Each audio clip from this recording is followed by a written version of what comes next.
Do you want to know how you can access the chat with Fliki AI? If yes, then this video is for you. Hello and welcome to Tech AI. It's your host back again with yet another interesting tutorial video. In this video, I'm going to teach you how you can chat or access the chat section on Fliki AI. Go ahead and open Chrome OS browser on your PC. Click on this question mark after you log into your Fliki AI account. After you click on question mark, click on Chat AI Instant Reply. After a while, you can see this page pop up. Now you can ask whatever you want to Fliki, such as you can see there are some of these. You can click on it and then you can see that it will answer to you immediately.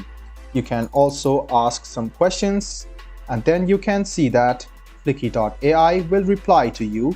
And then you can ask for your queries using Fliki AI. All you need to do is click on question mark, click Chat AI, and after that this message bot will pop up. Now you can see that you can ask questions to Fliki AI. After you ask the questions, it will tell you the solutions for your problems. I hope this video was helpful for you. If you still have any kind of confusion, please do mention us on the comment section down below. Like the video, subscribe to the channel, and do hit the bell button for more. Hope to see you in the next video as well. Until then, goodbye, take care, and make sure you enjoy.